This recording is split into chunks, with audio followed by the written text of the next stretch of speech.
So, Guy Beiner is the Craig and Maureen Sullivan Millennium Chair and Director of Irish Studies at Boston College.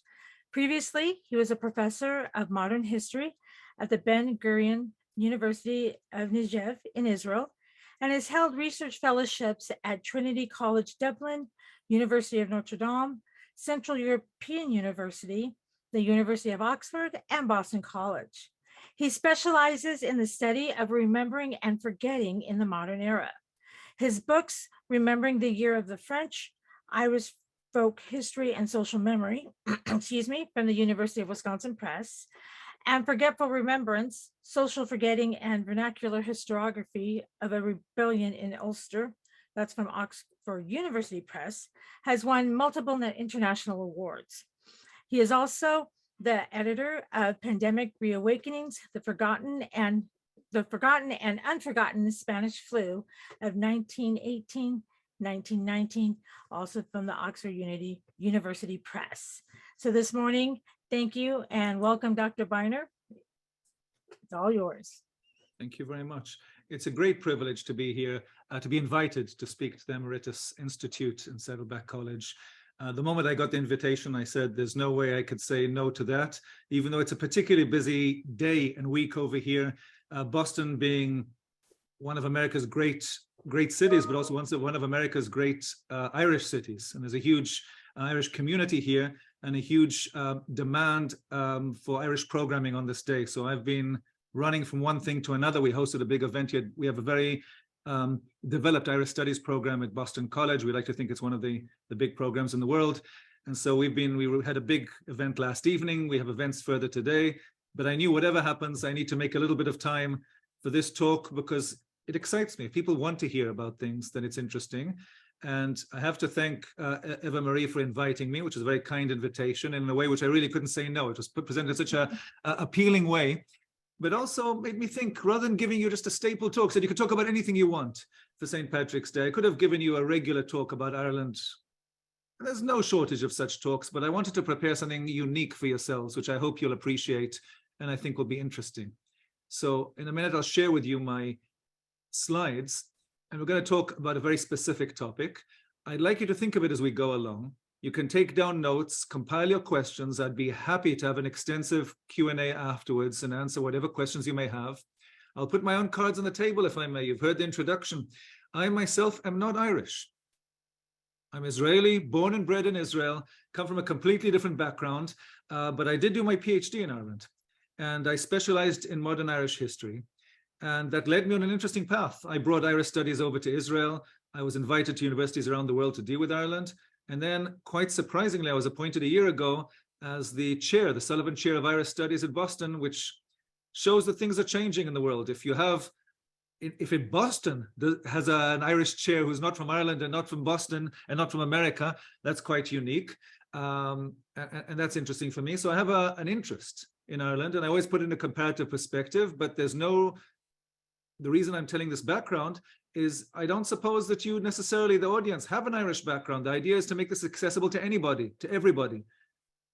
Ireland is part of America's many heritages, but the wonderful thing about America is exactly the multiculturalism of it and how people bring different traditions to blend in this great country. And so I will talk a bit about Irish history, but you might want to think how this reflects on other stories and even other narratives. We're going to talk about a specific musical instrument that becomes a symbol, but you can think of other traditions and how they're related to how music relates to their culture. And music is an important aspect, I think. So without further ado, with that kind of background, let me try and share my screen, and hopefully this will work. Eva Marie, do you all see the screen, which I'm kind of hovering around here? Let me see if we can hover around it. We don't need it. Do you see the screen there, the opening slide? You all see that? Yes. Good. So we'll work with that. The title of my talk is, let me just move this around so I see you guys better. The title of my talk is The Harp as an Iconic Symbol of Irish Historical Memory. Now, I chose the harp, and I'll explain why, but in a minute, but I want to focus on one item, and you'll see I engage with memory. Memory is my specialization, and I look at how communities, sometimes local communities, sometimes how individuals, sometimes how a whole country remembers its historical past. So I talk about historical memory. That's one of the fields I deal with. Quite often people talk about collective memory. I don't really like the word collective memory, but I engage with cultural memory, social memory, historical memory. And the slide that I chose here specifically to kind of as the cover in the background is a postcard. It's a postcard which would have appeared in Irish America in the 19th century. And it even has some verses, if you see there. You see there the harp, a very specific harp, with kind of ruins of Ireland in the background, and the sea, this kind of romantic view, and as often it's like a theater. And there's a few verses at the bottom. The harp that once through Tara's hole, the soul of music shed. So that's a trigger. We'll return to those verses a bit later. I try to plan my lectures always as if it's a play by Chekhov or something, that if there's something appears in the first act, it's going to appear later on in the play. So that's just planting a little thing in your mind. We'll return to those very verses. But let's stay on the theme for a moment of postcards, if I may. And let's look at this postcard over here, just to make sure, Eva, because I'm not sure what you guys are seeing. Do you see this other postcard there, over there? Yeah, you see this other one there? Yes. Good. So this one is of Ireland's historical emblems. I might actually see if I can get a laser pen here to just show you. Do you see the pointer going around here?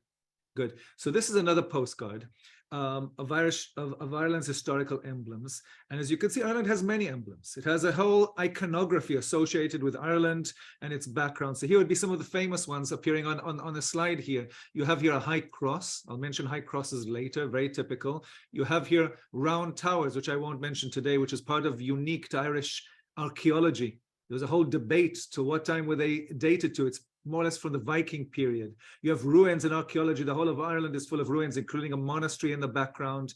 You have some of Ireland's scenery, which is quite typical. So you have this abbey here, but you have this kind of scenery, maybe Killarney, maybe the lakes of Killarney, probably it would be in this case. You have here Ireland represented as a woman, very typical to Irish nationalism, Hibernia or Erin. And there's different, this relates to Irish mythology and folklore. We'll talk a bit about mythology and folklore. You have a green flag. And here you have a sunrise on a green flag, which would have been a great symbol in the 19th century and 18th century of the rise, expectation of a new nation to be born. And you even have here the wolfhound. All of these are symbols of Ireland. And of course, since we're on St. Patrick's Day, the symbol which is widely adopted in America, the shamrocks. All these shamrocks around here. Note, the shamrocks in Ireland have 3 leaves. Sometimes you find in America 4-leaf clovers. That's not a shamrock. A shamrock is 3 leaves, very important because of the whole legend associated with St. Patrick, teaching St. Patrick being the patron saint, coming to Ireland and in the mission of Christianity and trying to Christianize the pagans who believed in druids and pre-Christian religions and paganism. And so he explained the Trinity. When he was asked, how can there be 3 gods who are one? He showed the shamrock, through 3, which is 1. So that's why it has to have 3 leaves. But that is not the topic of our talk today.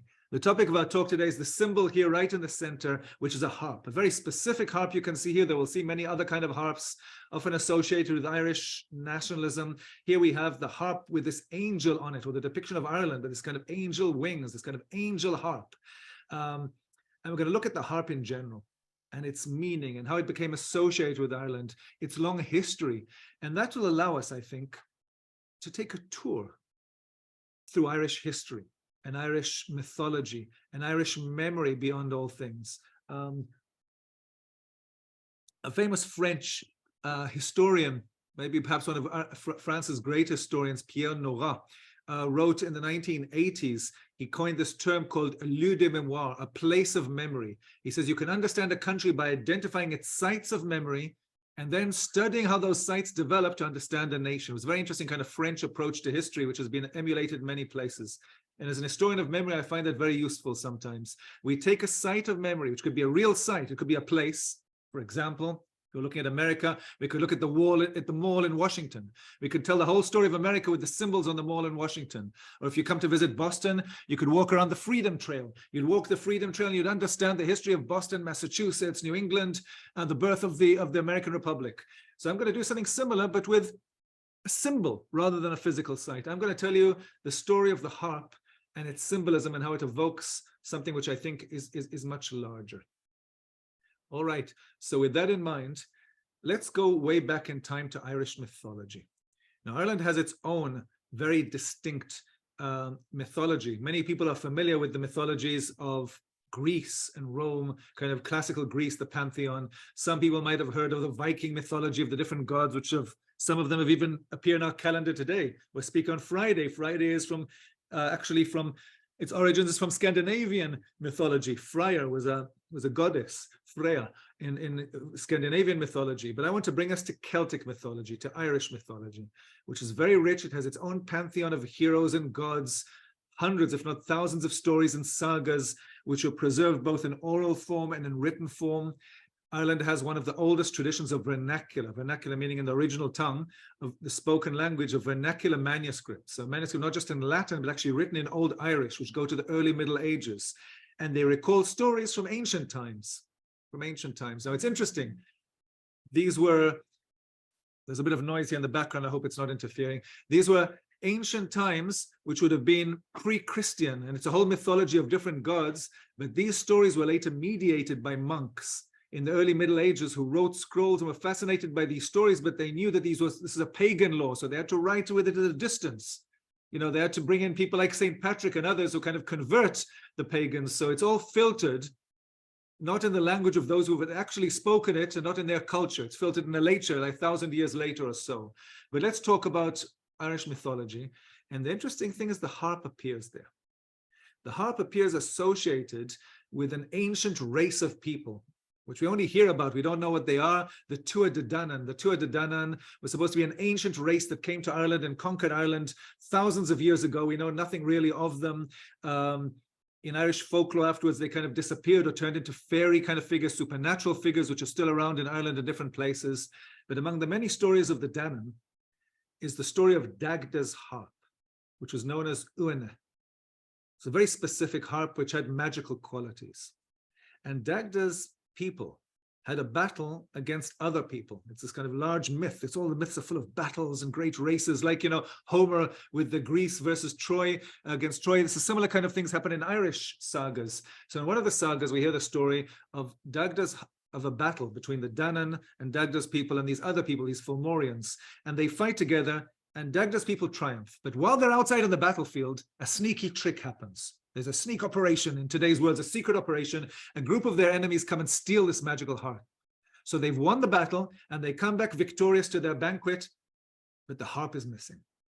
So they form together a special team. It sounds like, some kind of Hollywood movie, and they could make a movie about it. I don't know if you followed the Oscars last week. The Academy Award was full of Irish movies. There was a big green wave. Ireland was very proud of its movies.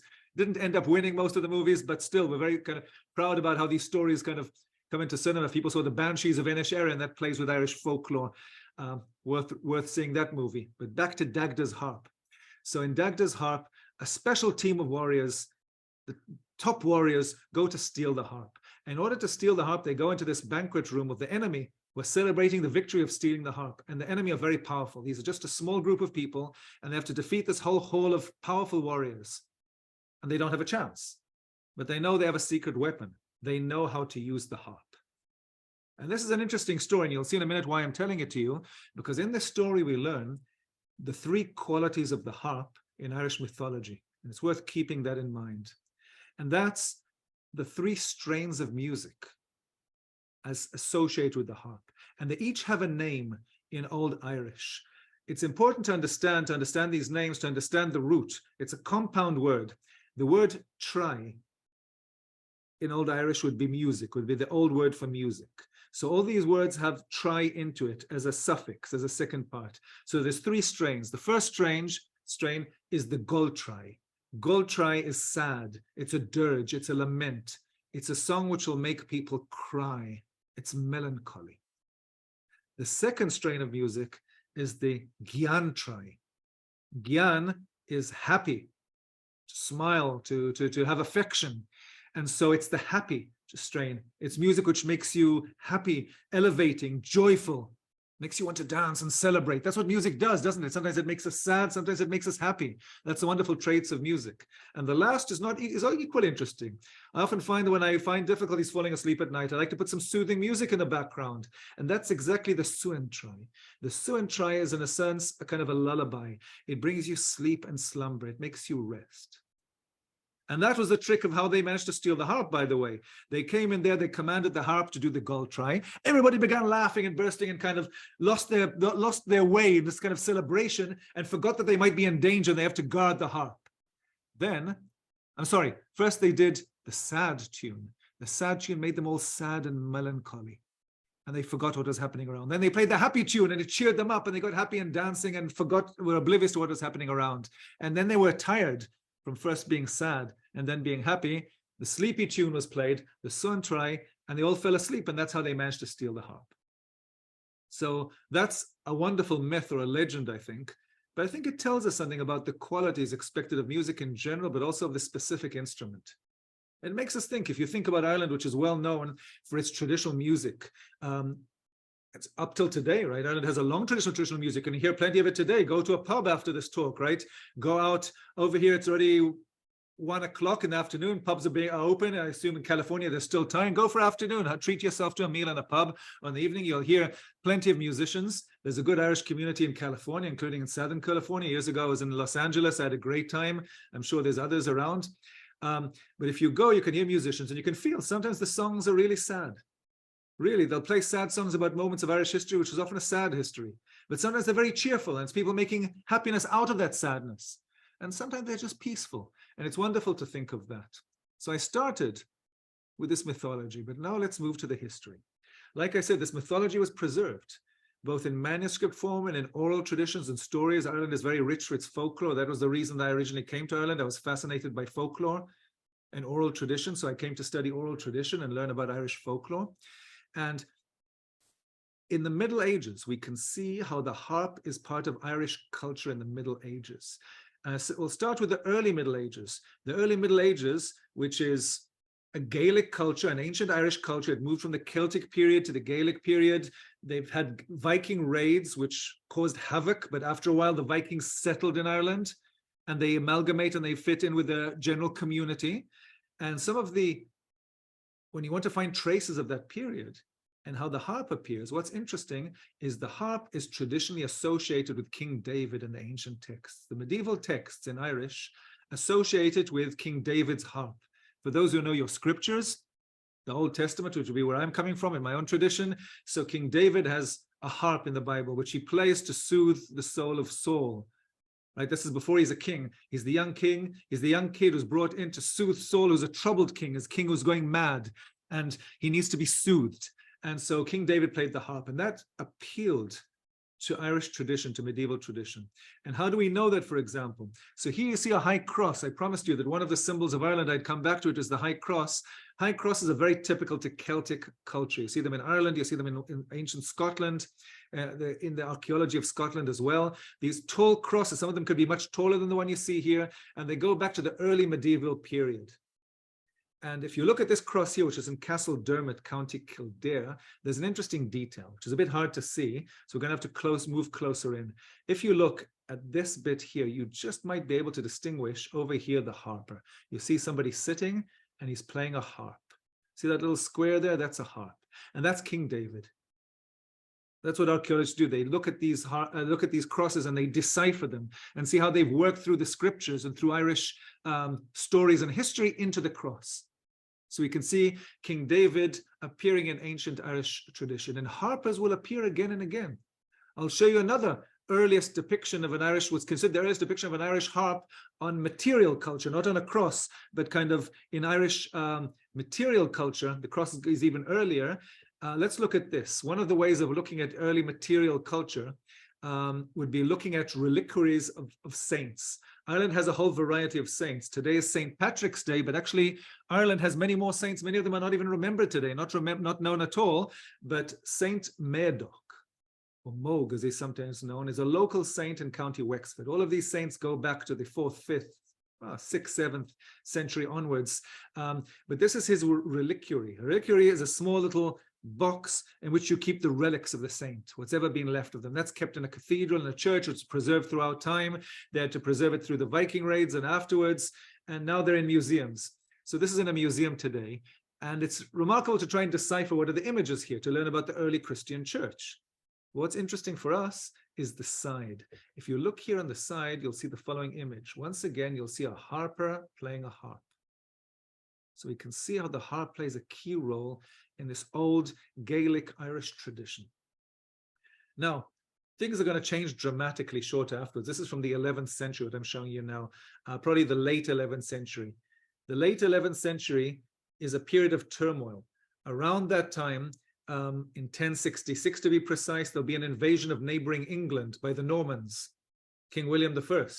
And the history of the whole area will change, because a century later, those very same Normans who had spent a century in England and in Wales and on the neighboring island will become more powerful and will look towards the neighboring Ireland to conquer it as well.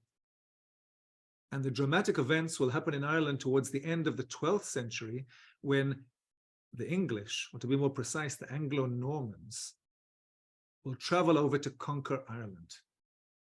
It's a whole story behind that. I won't go into all the details. As always in Ireland, there's a good story about everything, but the story is quite romantic and quite tragic as well. It's a story about a local king who's deposed. There's fights between local kings. He's deposed from his crown. He doesn't know what to do. So he makes this fatal move. His name is Dermot McMurrough. He makes this fatal move. He goes over to England and asks the King of England to help him.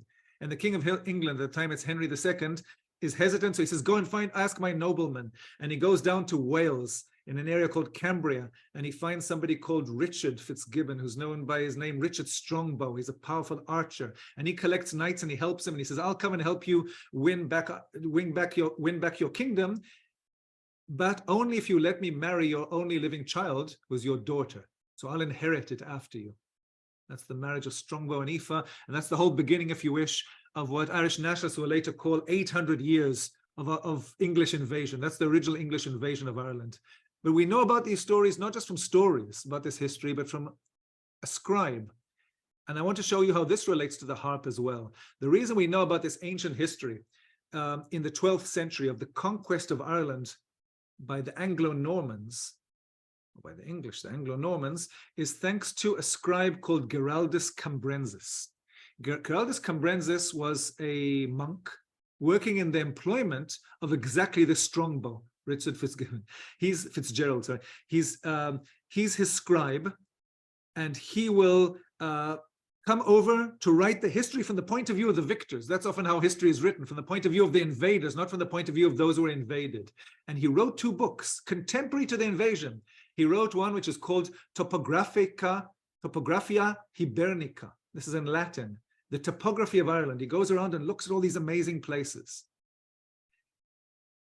And the other one is called Expugnatio Hibernica, the conquest of Ireland, or the defeat of Ireland. So he's documenting how they crushed the Irish and took over the country.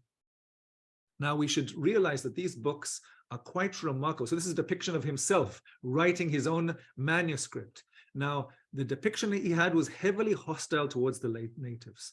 The natives for him were barbarians. They were terrible. It had to justify this kind of occupation. They had no culture. They had nothing. They were waiting. It's the classic story of imperialism, of colonization, right? The occupier comes over and brings culture to the local people. The local people don't have any culture. It doesn't matter if it's Spaniards coming over to Latin America in the early modern period, or if it's empires travel. That's how empires have done throughout time. They come over and they say there's a people who have no culture, nothing, and we are there to civilize them. So that's his whole story. And wherever he went, he saw these barbarians and wrote about them in terrible ways.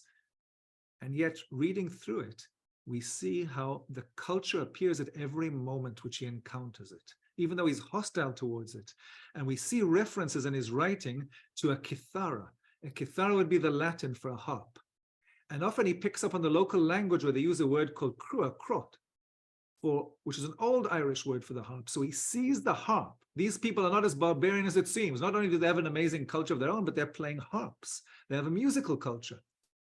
And this word will develop later in Irish culture and in Irish history, will develop into the clarsach.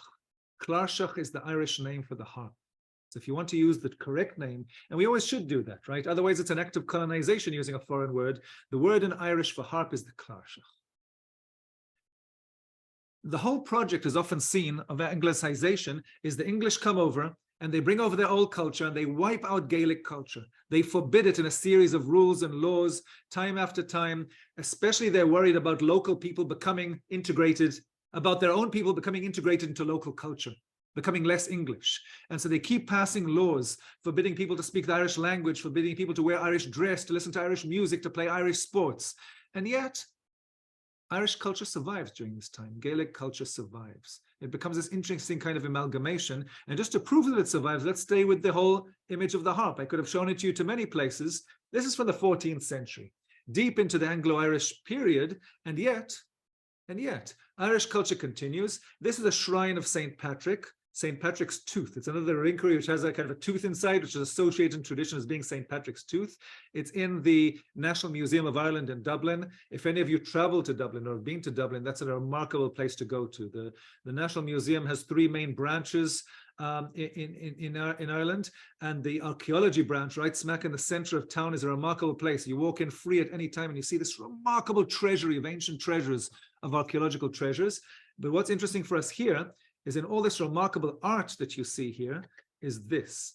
Once again, we see a harper playing the harp. The harp always has a pride of place.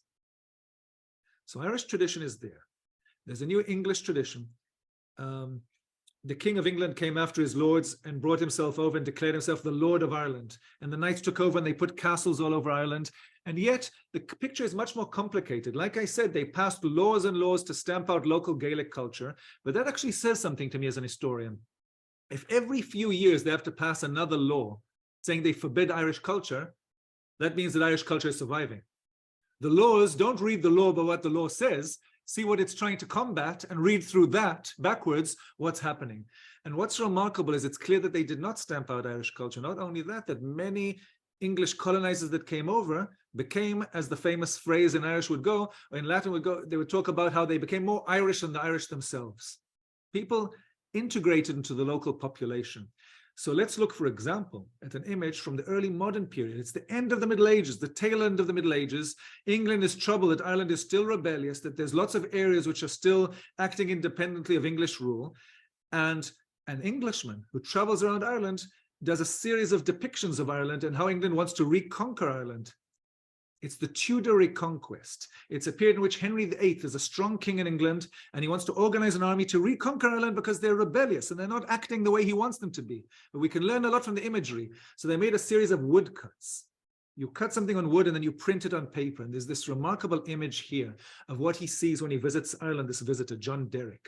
He writes this book called The Image of Ireland. And as he comes over, he sees this kind of court. And this is a court of a Gaelic chieftain. Now, this Gaelic chieftain might even be from English colonizer stock. He might have arrived 300 years later, but he's integrated into our local population, now becomes like anybody else. And around it, you can see all the traditional roles of Irish Gaelic culture. You can see the chieftain and his whole group of lords next to him, and behind him, his counselor, the Shanachie, who's the storyteller. You can see there's a feast going on, and there's a dancer. I could have told the whole story of today's lecture through Irish dance. I decided to go through music. It's another area. As you know, there's a long tradition of Irish dance, which goes all the way through from ancient times to different percolations and readaptations, all the way through to river dance, you know, to the modern shows today, O Lord of the Dance. But we can see a whole series of amusements happening here. But what's interesting for us is, of course, this one. There's a harper. Once again, the Irish harp, which is seen as traditional to the society. Now, King Henry VIII is going to organize a big army to reconquer Ireland. And this will be followed by his daughter. She doesn't succeed him immediately, but after him, Elizabeth I. And they will come over with large forces, and not only will they come to Ireland to reconquer it, and anybody who rebels will be executed or expelled, they have to resubject. They'll define themselves no longer as lords of Ireland, but as kings of Ireland. So it's a reconfiguration of the relationship between England and Ireland. That's one thing. And they also make another major change. Henry VIII, followed afterwards with his daughter, will also bring the English Reformation. They will bring Protestants to Ireland. That'll be the beginning of the conflict between Catholics and Protestants in Ireland, because before that, no matter if they were English or Irish, everybody shared the same religion. Everybody was Catholic. But from the Reformation, that changes. There's now a minority of new English people coming over. But they still want to associate themselves with the local culture. They still want to see themselves as kings of Ireland. And how can we see that? Again, material culture is really interesting. Archaeology is really interesting. So let's look at another area which I haven't covered till now, numismatics, coins. If you look at coins, this is really interesting. This is a coin coined by Henry VIII after his reconquest of Ireland. And this is by his daughter, Elizabeth I. And you can see the harp is a symbol here. If we look carefully, we'd see the harp with a crown on top. So to say the king has now conquered the harp. But the harp is a symbol. It's important for them to show that the king is now king not just of England, not just of Scotland, not just of Wales, but he's a king of Ireland as well. And that's how he sees it, a sister kingdom. He has many kingdoms. One of his kingdoms is Ireland. And so you see this in the culture again. The harp plays this amazing role, which appears in coins and in material culture. And we see the harp is still perpetuated and still there. And at the same time, the process of Anglicization and wiping out Gaelic culture is exacerbated. It's pushed further. There's an attempt to bring more English culture. Let's remember this period of Elizabeth I is a flourish of English culture. This is the age of Shakespeare, of Spencer, of Milton, of all these kind of great writers. Spencer, by the way, is probably the most interesting of all, because Spencer was remembered as a great writer and poet in the English language. And he writes the Fairy Queen, which is an ode, a long, long poem to Queen Elizabeth. Spencer himself was a colonialist. He was granted lands in the south of Ireland, and he wrote terrible things about the locals. As far as he was concerned, wiped them all out. Wiped them out in terms of genocide of today. Destroy all of them. And you can understand why, because they rebelled against him. They burnt his corn, they burnt his land. They didn't want to be subjugated by him. They were rebellious Irish. But he never showed any sympathy. He didn't look at their music, didn't look at their culture. And he wrote this beautiful works of poetry in the English language, but Spencer in Ireland had a proposal of wiping out the Irish. So it's interesting. This is what this period is about. And there was an attempt to wipe out, in many ways, the symbols of Irish culture, to anglicize it. And yet it persisted. So we'll move forward into the early modern period, because I'm giving you a quick history of Ireland, if you wish. And we'll see one of the famous harpers, maybe the most famous harper in Irish tradition. So it's not just the harp in general. The more modern periods, we have names with harpers. And it's Turlough O'Carolan, the most famous harper of all time in Ireland. And you might not notice this from the picture, but Turlough O'Carolan was blind. So Turlough O'Carolan is from a period where the native Gaelic culture is now on its knees. Most of the land belongs now to the English lords around. There's a few old families of aristocracy around Ireland, but they've lost their possessions and they are no longer in a place that they would have had before. And yet they want to still keep their culture going. So they're going to, even though they're no longer wealthy, powerful families, they still want to show patronage. So they'll have somebody like Turlough O'Carolan who will travel from one family to another, and will be given some money and some coins to write music in honor of his patron. So they're preserving this tradition, which once was a major flourishing tradition when Gaelic Ireland was in ascendancy. Now it's been crushed, and yet they preserve this tradition. This is Turlough O'Carolan, and that's his harp. His harp exists and is preserved in the National Museum of Ireland. When Turlough O'Carolan will pass away, later, a woman called Lady Morgan, Sidney Owenson, who will become a famous writer and poet, will later make sure that there's a plaque to him in St. Patrick's Cathedral in Dublin. So there's a memorial to him. And that's interesting because in all of these years, as somebody who engages with memory, the monuments, from the moment the English came over, the monuments would all be about monuments to the English kings, to the English aristocracy, to empire. Ireland would have to make do with its songs, with its folklore. It didn't control the public space. A big issue in America today, who controls the public space? Which monument is the right place? Should we remove monuments which are offensive? Big questions, which Ireland has always dealt with throughout time. But in the 18th century, for example, and early 19th century, nobody could put up a monument to Irish culture, but actually Lady Morgan did that. She put this monument to Turlough O'Carolan in St. Patrick's Cathedral, which had once been a Catholic cathedral, but had been turned into a Protestant cathedral, and it represents this kind of ascendancy class, the wealthy Anglo-Irish Protestant class, and yet she reminds them of this Gaelic culture. As you'll see years later, after Ireland will get independence, there'll be a monument, a statue to Turlough O'Carolan in his native area in County Leitrim. That's more or less in the center towards the west of Ireland. Ireland has 32 counties, 26 in independent Ireland, 6 in north of Ireland, but each one has its own culture. And when Ireland will get independence years later, it'll have its own currency, and we'll return to currency later. So another little nugget that you need to remember. The 50-pound note. Ireland no longer has pounds, it's moved to the euro because it's part of the European Union. But the 50 Irish pound, the punt note, featured Turlough O'Carolan. It shows how much respect there is to this ancient tradition. In Ireland, it's a country which really respects its history and respects its culture. And I can tell you that it's great for somebody like myself, who's not even Irish, but who writes about Irish history. A great thing about Ireland is that when you write in other places, you write a history book, it interests a small group of history nerds, perhaps. In Ireland, you write a history book and people buy it. Just like that, they buy it at the airports, they buy it in the shops, they engage with history all the time. Irish music and Irish culture is a popular topic. So it's a country that's very proud of its cultural tradition. And so I think if you put a musician on your currency, it says something about you, right? It's not just a dead president or a politician. It says something that you choose as your cultural symbol, a musician. I'm going to show you how this symbol becomes politicized and how its efficacy works later, how it can be recharged with new meanings. And that'll happen in the late 18th century. To remind you, and I don't need to remind you because we're in America, but just to put this in context, late 18th century is the age of revolution. The American Revolution will send shockwaves around the world. The great British Empire will be defeated in the colonies. The colonies will break out and form a republic. And before you know it, there'll be the French Revolution. And the most Catholic and autocratic country in Europe will break through and again bring these ideas of republicanism, democracy around Europe. And that'll have huge influence in Ireland and around the world. And what will happen in Ireland, there'll be a secret society which will take the ideas of the American Revolution and the French Revolution. They were following it very closely, and they will try and model it and bring it to Ireland. They'll say, our solution will be to do the same thing in Ireland and to break through of British rule, of English rule, to break through and form a republic. And this secret society will be called the Secret Society of the United Irishmen. And when they had to choose their symbol, it's interesting, they could have chosen any symbol they wanted. The symbol they chose is the harp.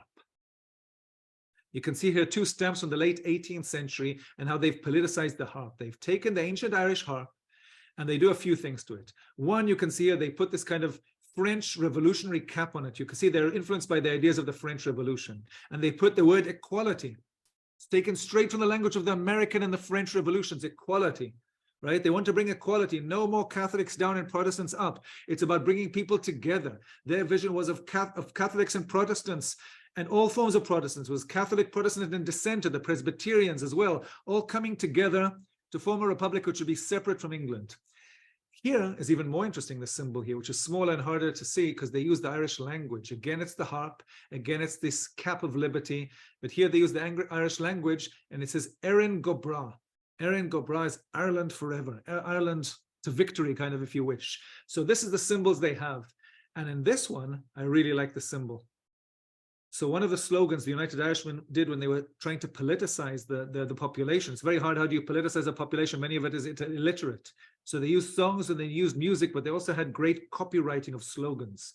And their slogan was, "It is new strung and shall be heard." So of course, this is a metaphor. You put new chords on a harp, and now it has new music. So the music now is, if you wish, Republican music, revolutionary music. And that music will challenge everything. It'll no longer be the British anthem, Rule Britannia. No, Rule Britannia wasn't the anthem, it was a big song. It'll no longer be God Save the Queen. It'll be this kind of music which changes everything. And indeed, the United Irishmen will have a huge rebellion. I've written a couple of books about it, so I know, and it's huge in Irish memory, the Great Rebellion of 1798. And it will shock completely the British establishment, and yet they will lose. The history of Ireland is a story of many lost rebellions. And as you can see here, the rebels chasing out a group of as it was remembered in the 19th century. This is a picture from the 19th century, as they're chasing out British soldiers, but that was very limited. They had a few small victories. It was completely crushed. Not only was it crushed, but Britain would actually, in a way, annex Ireland after that. If before that Ireland had been a sister kingdom, the King of England was the King of Ireland and of England. After that, they will create a new political formation, which we know because it exists today. They'll create the United Kingdom. And the full name of the United Kingdom, as was known then, was the United Kingdom of Great Britain and Ireland. Now it has a new name since the beginning of the 20th century. It's, if you look at the full name, open Wikipedia, you'll see the full name of the United Kingdom is the United Kingdom of Great Britain and Northern Ireland, because the rest of Ireland have independence, but the United Kingdom. So that'll end in a terrible defeat for republicanism, for Irish republicanism. And people would ask around that time, what does this mean not only for politics? This lecture is not about politics, though I would have loved to talk about politics, but I wanted a cultural line here. People ask, what does this mean for music? What does this mean for Irish culture? Well, there was a fear that the great culture of the Irish harp is going to decline and disappear. There was a palpable fear. that these old traditions of music, because it happens anyway, right? Traditions change all the time. Nothing stays forever. Look at our own music industry. Every 5 years, there's a new singer, change all the time. Music that I like would be music from the 60s and 70s is now no longer popular. That's old stuff. My kids say, Dad, why are you listening to old stuff? So things change all the time, but they felt this importance of preserving this tradition. And so it's remarkable at the end of the 18th century, there was a gathering in Belfast, of all places in the north. Belfast was a very radical city at the time. It was known as the Athens of Ireland, the Athens of the north, this kind of radical place. But they decided to gather harpers. They collected all these harpers around because they felt these harpers are a dying breed, that if Carolyn, before them, Turlough or Carolyn, was hosted by people, they no longer had patrons. They were living in poverty. Nobody was listening to their music, and they gathered them for this great assembly. They even have a symbol here, the seal of the Belfast Harp Society, as they all gathered. And around that, they brought attention to a whole group of people who wouldn't have been known. Think of it like, as if today it's somebody like, I'll give an example. One of my favorite musicians would be somebody like Ry Cooder. Ry Cooder is a folklorist musician who travels around the world and identifies musicians around the world who do remarkable traditional music instruments in South America or in Africa or in different places, and he brings attention. He also went to Ireland. So they did the same thing. They traveled around and looked for these musicians. And so here we have a whole array of musicians from the late 18th and early 19th century who suddenly got recognition, like Arthur O'Neill from County Tyrone and Charles Byrne from County Down, or Dennis Hempson, Donegal Hampshire from County Derry or Londonderry. All these musicians we heard about, they're trying to preserve it. And the reason it was preserved is thanks to a remarkable man. So there was this concert in Belfast where they all sat on a stage and played, but that was a one-time event. How do you keep it going, and how do you keep it for posterity? And the man who did that was a music collector. Ethnomusicologist would be the word we'd use today, but that word didn't exist at the time. It was a music collector. It was a man called Edward Bunting. Edward Bunting traveled all around the north of Ireland. He was a northerner, and collected bits and pieces of music and wrote down the notes. He first wrote a book in 1796 with 66 tunes of fiddlers and different kinds of music that he heard. Harp was very important for him. I'll get to that in a minute. Then he published another edition, which had in 1809, which had many more tunes. And finally, in 1840, his third volume was another 165 airs of tunes. So he collected edition after edition of these tunes, which still exist today in an archive in the north of Ireland, in Belfast, in Northern Ireland, at Queen's University Belfast, but it's now published and could be accessible. And so this is a great inspiration. And particularly important for Edward Bunting were harpers. In his books, the text again and again talks about the Irish harp was very important for him. And if we look at kind of chapters in the book, we have here of the antiquity of the harp and bagpipe in Ireland. He also paid attention to the pipes in Ireland, there's the Irish pipes. It could have been a different talk. We could have focused on a completely different instrument. I focused on the harp. Or of the various efforts to revive the Irish harp. So he looks about these various revivals, musical revivals, or anecdotes of the most distinguished harpers of the last 2 centuries. So this man is collecting this folklore and traditions around the harpers. And it's a remarkable record. And this relates to a certain revival in the early 19th century. And if there's a revival, there's always somebody who will make money out of it. There's always commercialization. But the catch is commercialization. We often think of it in terms of music. They're selling out. It's not necessarily selling out. Sometimes great artists realize that, and sometimes great craftsmen see the market.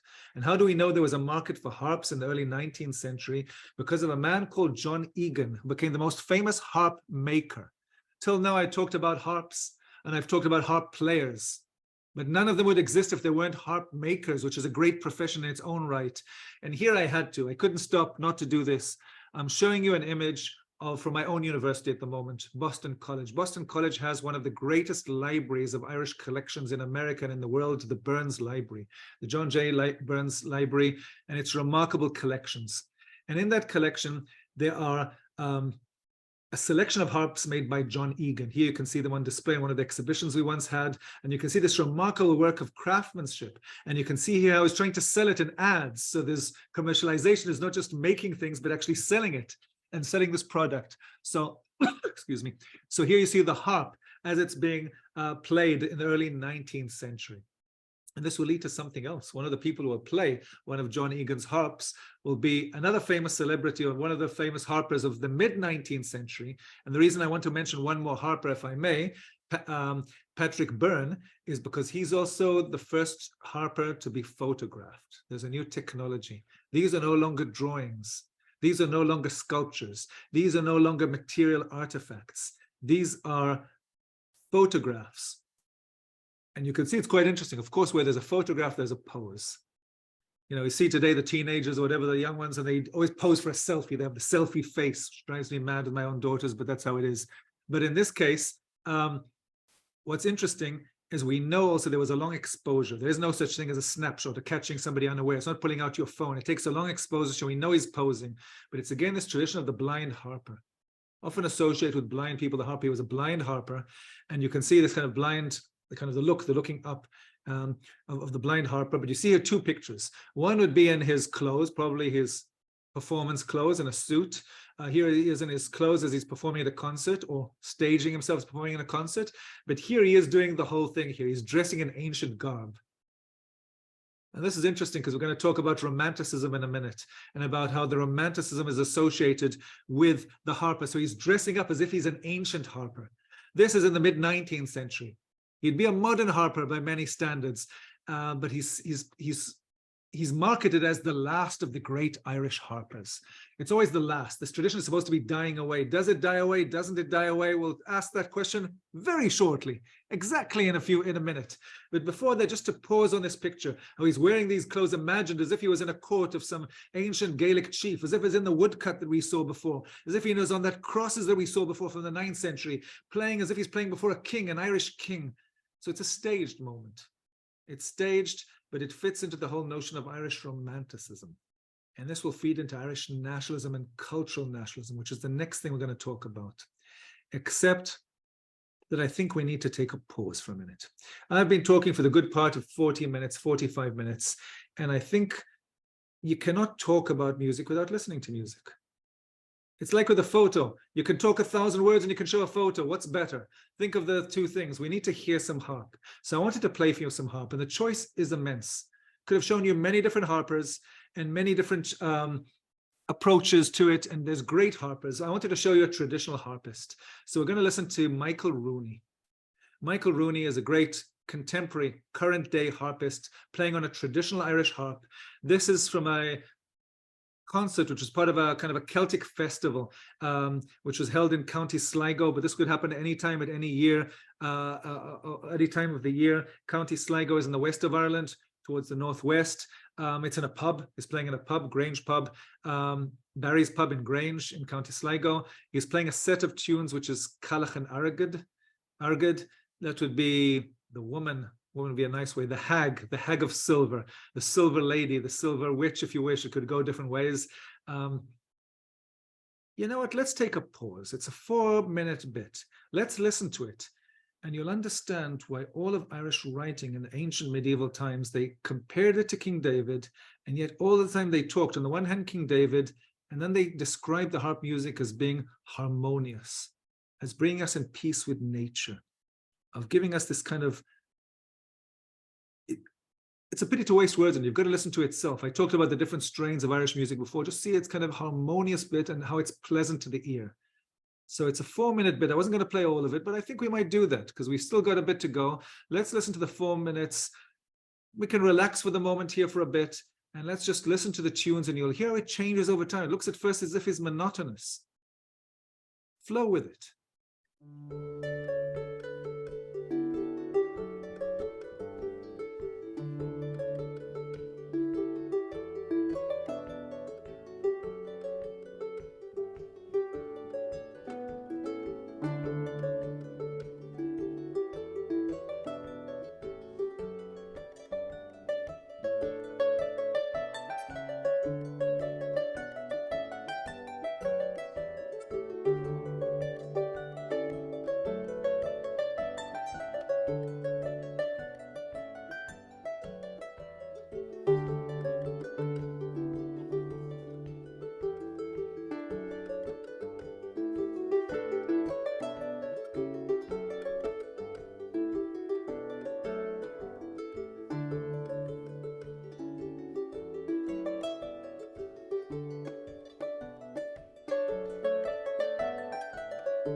Oh, I'm sorry. I clicked on something here by mistake. Let's keep playing.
So I hope you all enjoyed that.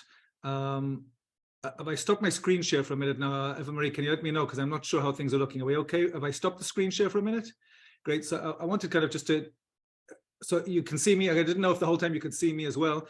So I haven't seen your questions. That was what caused the kind of thing. I'll try and keep an eye, but I can't keep, I'll answer questions afterwards if it's all right, because it's hard for me to follow during the talk. I tried to do that while the music was playing and it stopped the music. So I stopped. I'll read those later. But I hope you all appreciated the sound of the harp there, its unique sound. And I'll be honest with you here, the harp sound, it never died away from Ireland, but it did fall into decline. In the sense that if you think of Irish music today, if you go to a pub session today for St. Patrick's Day, you'll probably find other musical instruments. You'll see often the Irish flute, you might hear the boron, the drum on a goat skin, kind of a round drum. You'll hear the fiddle quite usually, of course. You'll hear guitars, which came into music later. Sometimes even banjos will be brought in. Rarely you'll find a harp. It's a difficult instrument to travel around with. And so whenever you do hear of an Irish harp concert, make sure to go and listen to it, because it's always unique. It's always special. It's always something else. And there were some famous Irish bands. If you're looking to see how traditional music has used the harp, some bands have made a point of doing it. The Chieftains, one of the most famous Irish music bands, they had a famous harp player, Derek Bell, who was fantastic. So there are people who brought it on into the kind of the Irish music revival and the folk revival, but it's not always there. So you need to make an effort. So it's something kind of, it's a real treat to listen to a master harpist or harper like Michael Rooney. I thought that was special, and I hope that gave you a feeling of what this whole talk is about. So the musical interlude has ended, and we're going to go back to looking, are we back on the screen? Can you see the screen again as it was before? Good. So we're going to go to something else now. What I'm going to do now is talk about romantic nationalism, cultural nationalism, and how the harp became this important symbol in the 19th century as Ireland kind of developed its own version of cultural nationalism. And the key name to mention here is a name which might not be known to all of you now, to any of you even now today, would have been a huge name in the 19th century. The man is called Thomas More. Thomas More was an Irish poet. He also wrote prose, he also wrote history, he also wrote a bit of less drama, but wrote some remarkable books. He was extremely popular in his day in the early 19th century. Some ways more neglected today, but at the time, all over Europe, he was celebrated. Later, Irish writers would look down a bit on Thomas More because they think what he did was kind of kitsch, as if he took Irish culture and made it cheap and made it accessible to everybody. Cheap, I'm saying, in the sense that he brought it that it could be played in every living room, in every salon. You could invite and play a Thomas More tune. So it was seen as if that's a form, if you wish, of commercialization in today's terms. But Thomas More did something quite remarkable. Unlike Bunting that we saw before, who went around and collected music and preserved it, Thomas More took these ancient tunes and touched them up. He changed them a bit. This is where, if you wish, commercialization happens. He adapted them to the sensibilities of the 19th century of his day. He adapted them to piano, so you could play them on a piano or a harpsichord or different kind of things that you play, in different salons and different places. Everybody could play a Thomas More tune. And not only that, he rewrote for them words. So he took these things and he came up with a series of books, or a series of pamphlets, which came together as a book called More's Irish Melodies. And this was a huge bestseller. Everybody wanted to get these Irish melodies in Ireland, in England, across Europe, extremely popular. Here we have Irish melodies from 1815. Later in 1850, the most famous painter in Ireland at the time of the Romanticism in Ireland, Daniel Macleese, will do a special edition where he puts his own drawings. And as you can see already from this, the harp plays a key role. The harp appears in the book in many of the images, Ireland playing the harp. So the symbolism is there. So much so that Thomas More wrote one of his songs, interestingly enough, in one of his early editions, already in 1810, which was called The Origin of the Harp. He wrote a song in which Thomas More now is writing his own mythology of the harp. What is Romanticism? Romanticism is about looking into the ancient past and re-looking at it with a nostalgia. It's about reinventing the past, if you wish. If you want to politicize it, it's about making the past great again. And we know how politicians can capitalize on that in different ways. But it's about looking at the past and imagining a golden age which could be brought back into today's world. So he wrote this poem called The Origin of the Harp, in which he invents this whole new mythology. The harp had its own mythologies, but he invents its own. And in this picture, you can see the music for it here. He would get Daniel Macleese to do a painting for him, a sketch. And the sketch looks like this. This is the sketch of Thomas More's picture, and Daniel Macleese will go beyond that. He'll turn this into a work of art, which will appear in galleries. So it's his own myth. Maybe it's built in Irish mythology, maybe it's built in Irish legend, but it's also Thomas More reinventing this mythology and giving it a whole new genealogy. And in this story, I'll read for you the first verse. "'Tis believed that this harp, which I wake now for thee, was a siren of old who sung under the sea, and who often at eve through the bright waters roved to meet on the green shore a youth whom she loved." So it's a romantic story of this kind of harp underneath the sea who's a nymph. You can see that he's heavily inspired from Greek mythology, from Roman, like Venus, like Botticelli's Venus. Think of it coming out of the sea as this goddess of love. So you have here this goddess of harp, and the harp is the strings on the seaweed that she brings with her. And she kind of rises out and becomes this mythological creature which becomes a harp. So this is Thomas More reinventing the harp, if you wish, repopularizing it. But he did more than that. Thomas More was often criticized by the nationalists of his day. This is straight after the 1798 rebellion was quelled, after Ireland became part of the United Kingdom. So nationalists would look down at Thomas More as if he was a sellout. In his youth, he had been involved with revolutionaries, but now you're making all this music, and English people are playing it, everybody's playing it, and you're just cashing out on Irish culture. You have to read Thomas More very carefully to see that and to see it properly. And it's much deeper than that. Thomas More was actually a cultural nationalist, and he knew what he was doing. He planted subtle subversive messages in his song. I'm going to show you one example of how the harp does this. This is one of his most famous poems. And it was played across Europe and in literary salons and in England without people realizing how this poem was subtly subversive. So let's look at it. The poem, this is a drawing which Daniel McLeese did for the poem. This is the poem. I'll show you the words in a slightly clearer way in a form so we can follow it, because I'm going to read for you the whole poem. But just look at this image. It's very important. This is how romantic nationalism works. Romanticism loved the Middle Ages, loved ancient times, loved to redraw it. So this is an ancient Irish court. The Irish king, his lords and ladies are sitting around. The harper is summoned in to play for them. And the poem is called the harp that once through Tara's halls. Now, Tara, which today is an archaeological site in County Meath in Ireland, not too far away from Dublin, Tara would have been the site of the High Kings of Ireland. Ireland, before the days of the Anglo-Norman conquest, which we talked about when we talked about the 12th century. Before that, Ireland was divided into many, many kings. There were many kings all over, and they were fighting each other. All of Irish mythology and ancient history and medieval history is about struggles between different kings. But ultimately, there was a high king, the one who ruled above them. And the seat of the high king was in Tara. If you want to compare that, that's the Camelot of Ireland, right? It's like King Arthur and his kings of the king of the Round Table. That's the kind of status that it has. The high king who sits in Tara.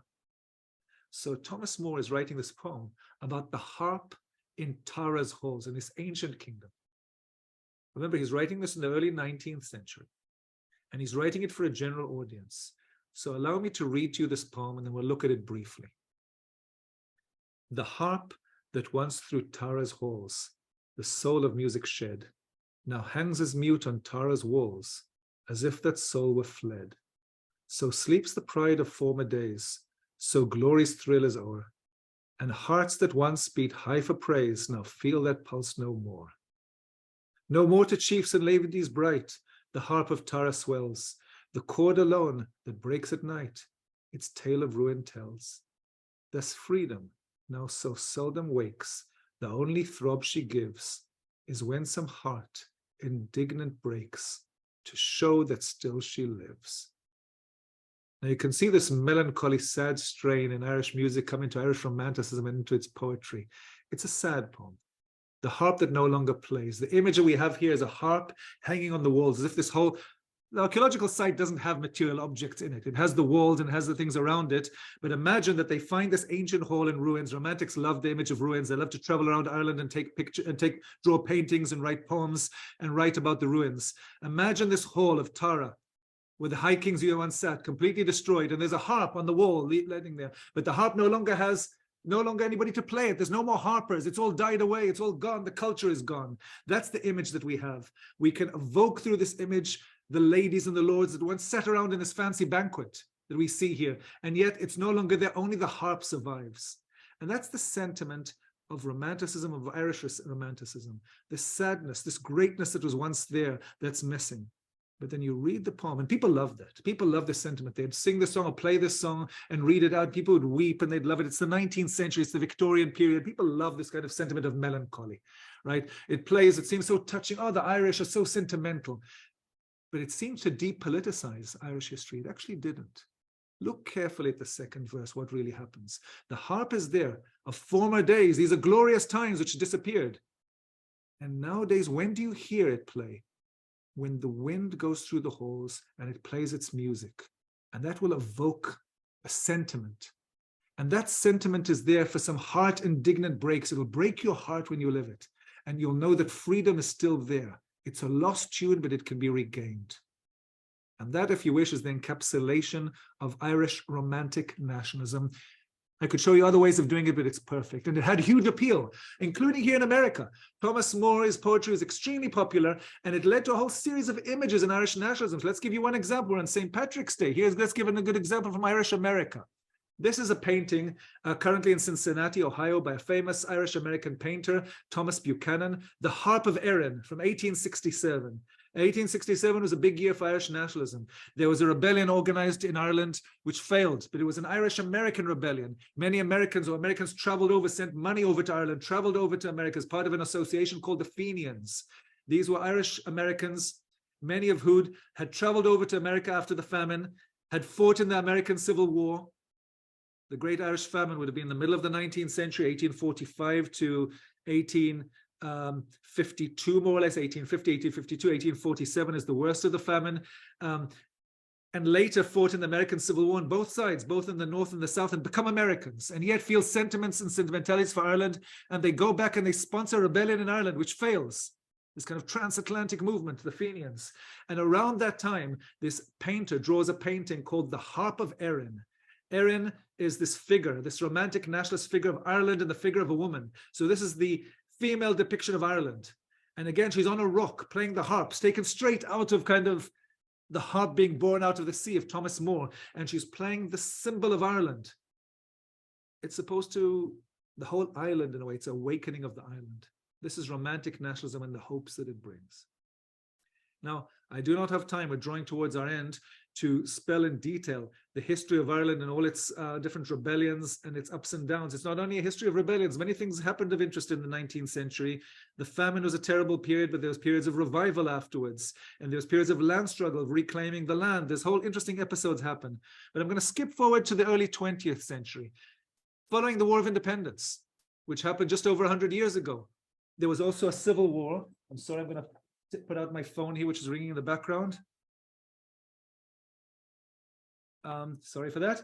There was a civil war after that, and immediately afterwards, independence. And partition happened during this time. Ireland was partitioned between 26 counties, which became independent Ireland, and 6 counties in the north, which remained within what became the United Kingdom of Great Britain and Northern Ireland, and are still part of Northern Ireland. Northern Ireland is still part of the United Kingdom. So Ireland is partitioned. But around the time of independence, the new Irish independent state, which was originally called the Irish Free State, had to think of its imagery. What will become the new national imagery is it disassociates itself from the United Kingdom as it becomes an independent country. Originally, it's called the Irish Free State. Later, it'll develop into called ERA, and then now the Republic of Ireland. But the symbol it chose for itself was this. Searstadt Erin, the Free State of Ireland, Irish Free State, chose the harp. And the harp that it chose was a very specific harp. It's one of Ireland's most ancient, well-known harps, a harp which was popularly called the harp of Brian Boru.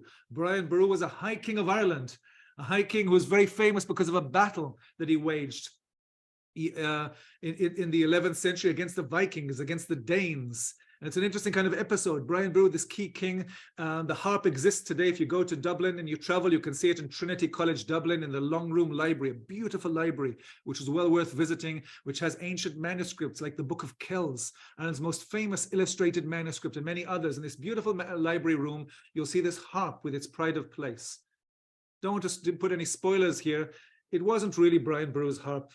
In all likelihood, it's a later harp, and yet it's this great symbol. But that's the symbol which is chosen as the symbol of the state. And not only that, when the state is founded, some people are not always aware of that. It didn't have its own currency. It used English currency for the first few years. But when they designed Irish coins for their own currency, and they brought in the great poet W.B. Yeats and others to think about Irish symbols, then the early Irish coins used animals from the area, but on the back, they had the harp. Here you see the harp again. This would be an Irish shilling. The harp again is chosen as a symbol. Fun fact, which actually has a lot of meaning to what we're going to be talking about before. By the way, for those who didn't notice, my opening slide was the harp through Tara's halls. We return to Tara's halls. I've closed that circle. For those who I promised, the gun that appeared on the stage on the first scene did fire in the last scene. That's Thomas More that we read. But now going through to talk about symbols, interesting fact. This is Brian Boru's harp, as it's called in Trinity College. This is how it was adopted as a symbol of the Irish state. But it's very interesting that they had it face in that direction. And there's a reason for that. The state was trying to disassociate itself from another symbol, which had become unofficially the symbol of Ireland, and still is the symbol of Ireland in many ways today, with the same design of the same harp, but flipped the other way. I'm not sure if anybody knows what I'm talking about. But if you think about it, especially associated with St. Patrick's Day, it's associated with Guinness beer.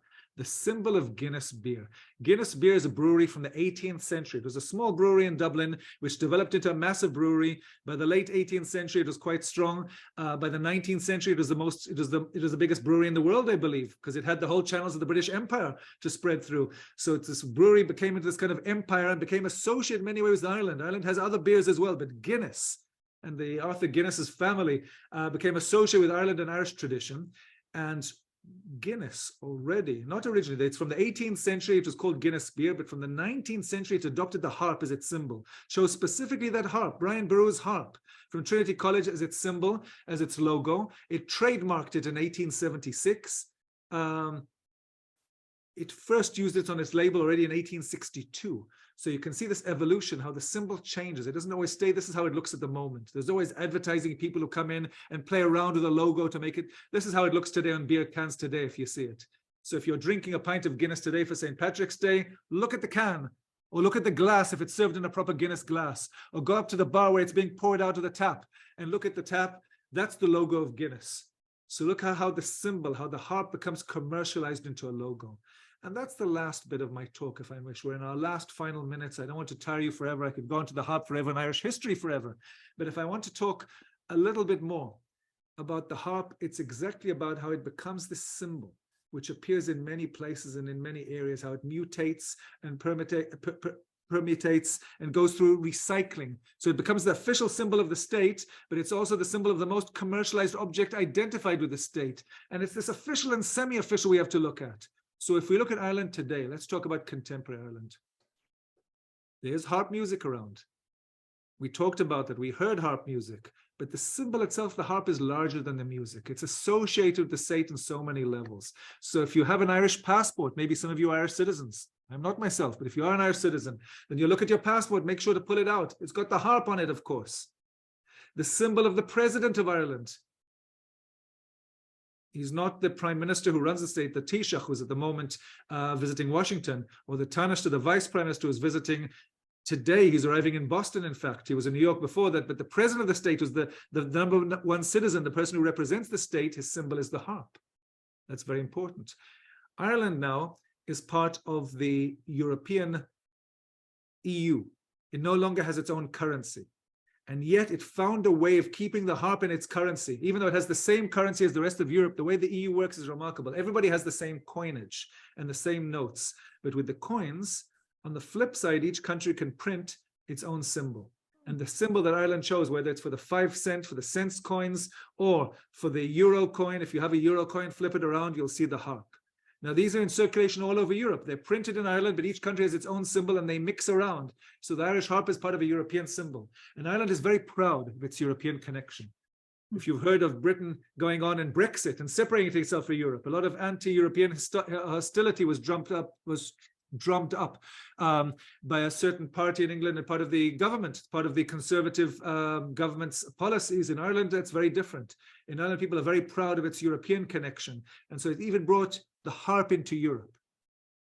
And if we're talking about Ireland as becoming this kind of transnational, international entity, which has an international presence, then another place that uses the harp symbol, look how it's become commercialized, Ryanair. Ryanair is not the official airline of Ireland. That would be Aer Lingus, which uses the shamrock. But Ryanair, which will probably be its biggest air company today, I believe, which is the company which piloted the whole notion of low-cost flights. If you fly a low-cost flight today in America, every company now has become a low-cost flight for internal flights. Ryanair invented the model. So their symbol, again, is a harp. Creative design of a harp. And if you think that's alone, I don't have time to walk you through it, but I just made here a quick collage, or I found a quick collage of companies in Ireland and different places that use the harp. The harp is all over. Many business companies, many office companies, the Department of Foreign Affairs, which I often work with in bringing over Irish speakers and Irish culture over to Ireland. They're a great support of Boston College and many others. We have a great Consul General, Lee Moore, is always supporting us, and the Foreign Minister is supporting us. Everybody's around. They use a harp. The Irish government offices use a harp. Many businesses use a harp. Many institutions use a harp. So the harp is all over. It really is this iconic figure. And I find that interesting because it's not only a figure of the Ireland today, and it's not only associated with Guinness, which everybody sees, but it has this ancient roots. If you understand that you're looking at a harp today, and you have this tradition which goes all the way back to mythology, through the Middle Ages, through the early modern period, through the later periods of the 19th century, into the 20th century, it's this long history of constantly being recycled and recharged with new meanings. And so I'll end with the last permutation, with one of the last recyclings of the harp, and it's a massive one on a big scale. So we're going to travel to Dublin. And in Dublin is a city which has a river go through it. Many cities have a river go through it. I'm here in Boston with the Charles River. That's what often marks a sign of a great city. It has a river through it, and you can see the two sides, and the way it works is interesting. Dublin's great river is the Liffey. And so you have to cross bridges to cross the Liffey, and there's different bridges. And more bridges were built in the 2000s. Ireland became an economic empire. It had the Celtic Tiger for a while, then it had a bust and it collapsed, and now it's regaining its footing again and refinding its status. So Ireland needs new bridges so people could easily cross the two sides of the river. And Ireland does something very interesting with these bridges because it believes in culture. It's named each and every bridge of the new bridges after a famous author.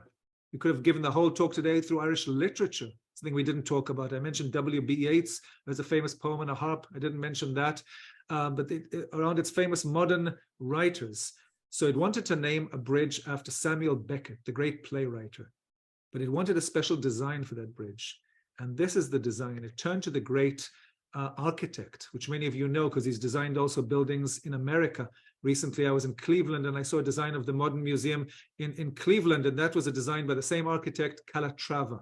The famous Spanish architect Calatrava, who does these remarkable designs. One of his things is how he uses this notion of string instruments and brings it into design. So he designed this remarkable idea of a bridge for Dublin, this harp bridge.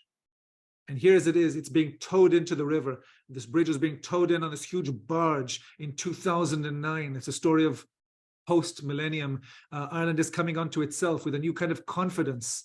And it's towing in this huge harp. It's part of the European Union. It's a major international player. It has a special relationship with America, and it's towing in this harp. And as it brings in the harp, it's put in place. So if you travel to Dublin today, one of the great things is you can cross this remarkable bridge. That's the Samuel Beckett Bridge in Ireland. And as you see, it's got this harp design to it. It can actually swing open and let a boat go through and swing back. So the whole thing is one of these remarkable designs, which Calatrava is an expert at. But it's this beautiful thing where you see the new city with all its sparkling, shining areas coming in from the docks as you come into Dublin, which years back during the time of the famine would be full of immigrants just going onto the ships to travel to America and escape Ireland, this thriving business zone, into a city which in many places preserved itself historically remarkably well. You can still travel around Dublin and see all the sites from the 19th century and 18th century and feel Georgian Dublin from the time of King George III, the same George who would have been the king at the time of the American Revolution. So you have the old and the new in Dublin, but to see the symbol of the harp as this gateway into Dublin, I thought is an interesting way to end my formal presentation before we move to the Q&A, to bring it all together, to show us how we heard the harp, we heard stories of the harp, we heard the harp music, and now I'd be very happy to take questions and answers on this notion of the harp as this iconic symbol of Irish historical memory. Thank you very much. Well, thank you. And I'm sure we have students applauding in their respective rooms. That was fabulous. I want to know, can you put up that last image? Because yes. One thing I want to share. Put this down. I opened the questions and answers. So let me just put it on for a minute. Share screen. We're back there. Yes. Because and this is, you're right, great way to end, because I love how the harp represents this very long tradition as the ancient, the old, but how through the strings you see the new. Very good. You know, the modern. I teach art history, so that's what we do in our, you know, when we look at objects. But, and then even taking it a step further, how the river just also can represent, you know, the hope, right? Where you can go on your journey. And to me, I just love this photo, tying it all in. So you can see that you're an art historian because you pick up on all the beautiful things. And again, all this chimes, it's the United Irishmen who said it is new, strong, and shall be heard. It's exactly that. And the river, And I'm sorry to say this throughout the talk, I kept throwing it around. We could have done the same talk with many other icons. The river itself is a symbol of Ireland, the Liffey, and no other great writer than James Joyce did that himself. James Joyce wrote a whole ode to the river Liffey. His whole book, Finnegan's Wake, is an ode to the river Liffey as representing Ireland in every way as the river flows and encapsulates the past moving into the present, just like you said it. Yeah. It's this remarkable notion of tradition traveling. As we know, you can never step into the same river twice. It's always renewing itself. Correct. It's Correct. interesting, the river kind of plays the music of the harp. So that's beautifully put. Yes. Very, very nice. Yeah. So I just wanted to share that, but we have some great questions. Let me just, if I may, let me just start off with one from our students, and who asked, is there a difference between a harper and a harpist? I'm not absolutely sure about that. I was told the other day that the correct word is to use the harper. That was, I was told, is the correct word. And the harpist would have been used maybe in the past for the one who makes the instrument and the one for the other who plays it. The harper is supposed to be a player, but let's be honest. What really decides the way people use the language, and people usually use harpist for a player, and that's fine. I wouldn't be a stickler on that at all. So feel free to use either or. Oh, excellent. And then we have some students, several questions about the picture of the, I think it was Aaron coming out of the ocean with the harp. Yep. They noticed that there were some chains also in that. Yes. Shall we put that on? So this Sure. is let me make sure I've got the right picture for a minute. So I'm going to put this one down here. You're looking for, wait a minute. We're looking for coming out of the water, or maybe it's this one. Yeah, I see what you mean. It was the later one. I've got it. You were talking about this one, I believe, correct? Yes. You're right. There are chains. And so they wanted to know if that represented the chaining of the Irish culture. Absolutely. More than chaining of Irish culture, it's the chaining of Ireland in politics. This is, again, I said, a picture of nationalism, 19th century nationalism, Irish-American nationalism, which is even stronger in many ways than Irish nationalism. It's even once you're an immigrant and you're in exile, it makes you even more militant when you think that your whole story is one of dispossession and being forced to travel to another land. And that is about Ireland being in bondage, being enslaved. It's exactly the language of Irish nationalism in the 19th century, that Ireland is in slavery and shall emerge. One of the famous nationalist poems of the time, written by a famous nationalist called Thomas Davis, was "A Nation Once Again." Ireland was once a nation of slaves. It's going to re-emerge again as a nation after it kind of free itself from its bondage. And it's interesting that it plays the harp music again to free itself from its bondage. So this is how the question was actually phrased very cleverly, saying, is it Irish culture being enslaved? In a way, yes. And Irish culture is also the way of getting out of that slavery. That's why even in the years when rebellions failed in Ireland, when political nationalism failed, when the attempt to get independence through parliament, to get home rule, which was a very large movement in Ireland, more than there were revolutionaries, there were many more people who tried to get it through democratic means, through passing a bill in the British Parliament, which they are part of the United Kingdom, to give Ireland home rule. And that was 3 home rule bills. Each one almost succeeded in different levels and didn't succeed ultimately. And then there were rebellions which failed time and time again. But more than anything else, Ireland was engaged throughout the 19th into the 20th century in cultural nationalism, of using culture as this great arena of putting forth an expression of Irishness. And it's had a huge revival in the late 19th century around such figures as W.B. Yeats, William Butler Yeats, the great poet, and others around him, who created and turned Irish literature into this kind of gem which all the world appreciated. With great playwrights and great novelists and great poets. And that was in a way a response, saying you can't look down on this culture when it has this great, on this country when it has this great culture of its own. And that was a strong statement, that Ireland deserves its own place thanks to its culture. And that's why that image is perhaps so strong. Absolutely. Excellent, thank you. So I do have another question. Who would play the harp, especially when advertising happened? Because I can imagine that these weren't cheap, these weren't cheap instruments.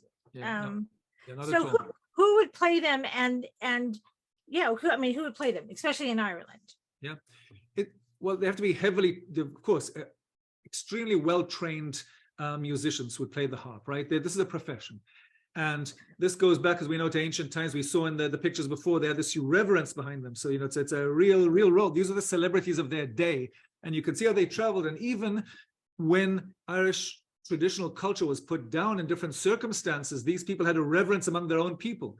So it's a revered role. We saw how in the 18th century, these people had been fallen into neglect. They were still playing the harp, but they'd fall into poverty, but they were still well-trained, professionally trained musicians. And so there's this attempt in Belfast to attract attention to them. And then you say commercialization of selling the harp. So people try to pick up lessons. I'll be honest, that big revival of the late 18th century didn't quite succeed. There was an attempt to even turn it and associate with blind people. They collected blind people, said this will be a blind person's thing. They collected blind people from orphanages and trained them to play the harp. Didn't work. You can't just take any blind person, train the harp. What is that ridiculous thing? Because you're blind, you can play music. There's a tradition also in American blues. I love the American blues harmonica players and blues singers and gospel singers. And I can think of quite a few of them who are blind, but that's not the criteria. It's not because you're blind, you're a musician, There are great people. Stevie Wonder was blind, he was blind, this kind of notion that, we can take great names. That's not the criteria, right? Of being, it's just, you can be disabled and a great musician at the same time. That's the greatness of it. So that didn't work, trying to revive it as a kind of a thing that you teach people in orphanages to play exclusively. When it was commercialized, you had to identify, but it brings attention. So people with means, you need to have means to buy the harp. Then you might have your daughter or your son learn it. Well, it'll be a great player or just somebody who plays to entertain people. My children learned music. They would play for the grandparents who came over. That's it. They were never great musicians. That's fine. It just brings joy to our life every day. But it's not as common as instrument as others, which are easier to get. It's not like a tin whistle, which you can get. It used to be called a penny whistle. You get for a penny, and a bit more nowadays. It's not as easy as that. It requires full-on training, and yet people do that. You'll find great musicians in Ireland and in all levels, children as well. Ireland has a huge tradition of musical festivals, the FLA. Their festivals are staged at a local level, then a provincial level, then an all-Ireland level every year. And among different traditional music sets, you'll find places like fiddle instruments and others, but also a harp could be entered into a competition.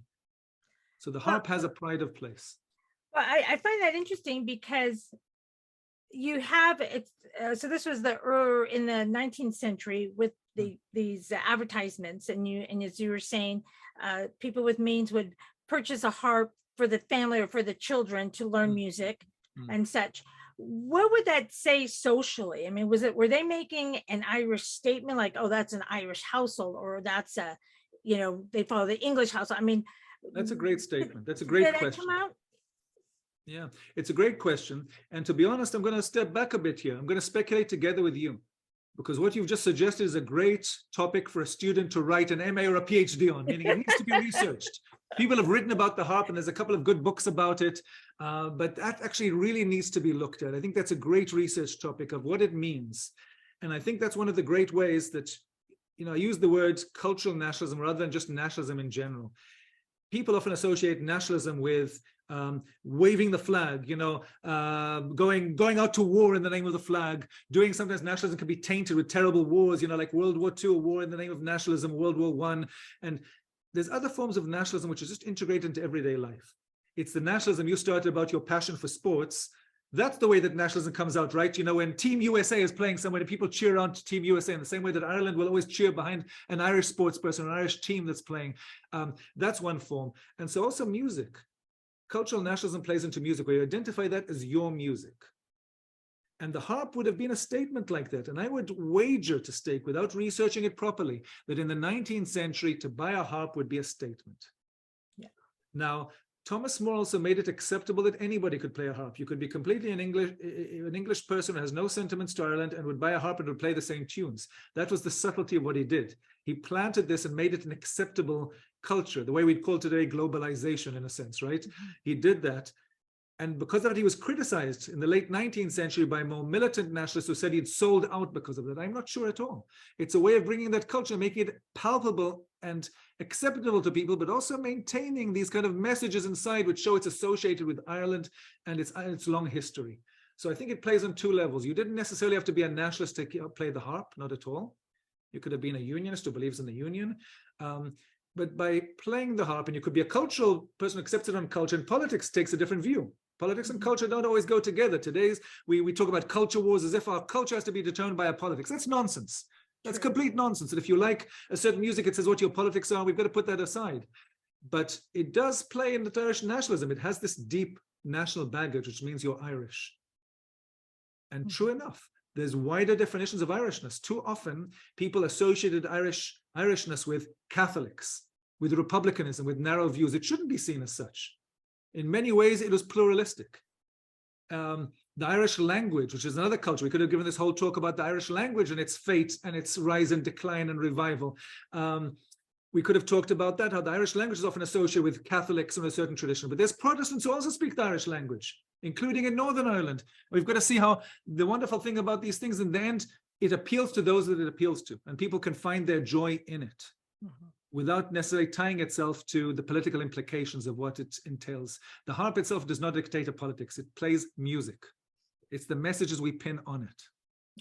And that's a great segue into my next question, because we're finding out, music is this universal language, and it has actually universal roles, as you first showed, where you can listen to jazz, for example, or even classical. I think, some of Bach, very joyful, some of Mozart, very sorrowful, and such, and same with jazz in itself. So my one question is, when did the Irish harp come to the United States? I mean, were the Irish immigrants, were they able to bring a harp in? I mean, again, that's a great topic, which I don't really know. These are topics that need to be investigated. I had the great privilege of being a week ago in Milwaukee, and there's a great center there. The Irish community have a great center for Irish traditional music and an archive, and they have a great summer festival there. The archivist there would have some answers. We have a great music archive here on campus, the Burns Library. Music archivist Beth Sweeney would probably have good answers for that. My speculation would be that this would happen. There might have been earlier examples in the 18th century, but I would expect specifically in the late 19th century, when people have a bit more money and a bit more wealth, to bring it over. That's how harps, nowadays, libraries like the Burns Library at our campus could buy these John Egan harps, but there would have been gifts from wealthier Irish Americans, people like John J. Burns himself, who endowed the library and gave a huge donation. So suddenly this becomes a symbol, and people can pick up on it. And again, it's a sign, yes, to buy a harp is not as simple as buying a tin whistle. And there's also something else that you mentioned here, this sign of multiculturalism. It doesn't have to be from Irish descent to associate with it. I was exactly watching today a remarkable video, and so we have a big social media channel. If you want to hear more of our programs of Irish Studies in Boston College, I'd challenge you to look into our social media channels, particularly Twitter. If you don't know Twitter, I didn't know it a year ago. It's a whole new thing for me, but it's a great thing to kind of follow Boston College BC Irish Studies. You'll get a whole series of events and things that are happening. But a video that I was seeing the other day was of a Ukrainian refugee who's now in Poland, little kid, and suddenly fell in love with Irish dance. And his thing is Irish dance. Just in it, it just works. Music, dance works on a level which you don't need language for. You could just perform and do if you're into it. And he's this master dancer, little kid. At BC, at Boston College, where I'm at now, we have a whole group, an Irish dance troupe, which perform remarkably. And these are all students,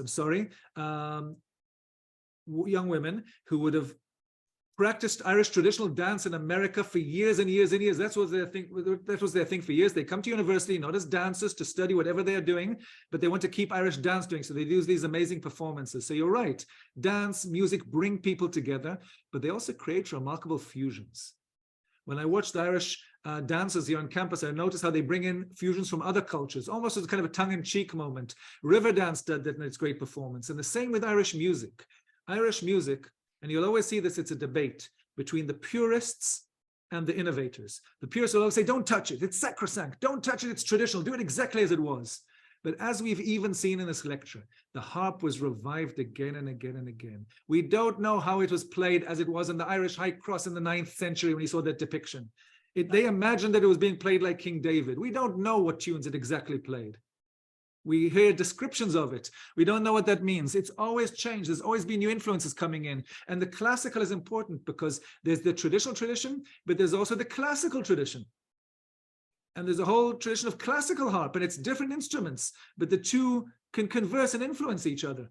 One of the big debates in Irish traditional music was years ago, an amazing Irish musician, still around in Dublin, Donal Lunny, amazing man, does great things in music, brought into Irish music the bouzouki. Now, the bouzouki is an instrument from my part of the world, from the Mediterranean, and he brings it in from the Balkans, the Mediterranean to Irish music, and now it's played in pubs and places, and it's become integrated next to the banjo, next to the guitar. So things can change around that. That's the beautiful thing about it. And there's no reason to be fixed in things because tradition always innovates and has always looked around. People often think nationalism is narrow-minded because it's my people are better than yours. That's the kind of the notion. And that's a very narrow way of looking at it. That's the kind of nationalism that leads to wars. That's the kind of nationalism that leads to xenophobia. That's the kind of nationalism that makes you hate immigrants coming in and people coming in, which is terrible. Especially if you think of the Irish experience of coming in and contributing to different places. You know, you become part of it. Immigrants are a whole different story. Should never show hatred to immigrants. And in this case, people coming in with their musical traditions is a way of enriching things and meeting other traditions and coming together and learning to play new music. That's exactly what jazz was about when you think about it. Yes. It's in every way. It was the Black community with its own tradition of blues meeting an African music, meeting an American tradition, meeting Central, Latin American rhythms, and new things come happening in European traditions. It's all happening around. Yes. It's this beautiful moment of fusion. And I'd like to hope that I hope that this talk is not about an essentialism of the Irish harp goes back in time. It's always been played the same way. It's always remained a symbol of the nation, but actually a confidence of a nation is being able to reach out to other people, being able to take on other traditions and bring them into your tradition. Nationalism doesn't have to be narrow-minded. It doesn't have to be, when you say make a nation great again, it doesn't mean make it great again and expel anybody else out of it. It means inviting other people to join in the tradition, in the great tradition of what America has always stood for. Yeah. The Statue of Liberty in Ellis Island was all that. And Irish people benefited from that from when they first stepped on this shore. Well, and you mentioned, in this whole talk about the imagery of the harp, and when you first showed that first close-up detailing of the high cross, the man with the harp, I mean, it reminded me of what we study when we look at cycladic art, which is prehistoric Greek art, the male with the flute, with the lute, I mean, it's the same profile with a harp. Now the symbolism with the harp is meant to go back to King David, or before he was a king with the harp. Was part of that to also show the longevity of the Irish culture? That's very good. I'm going to add two things.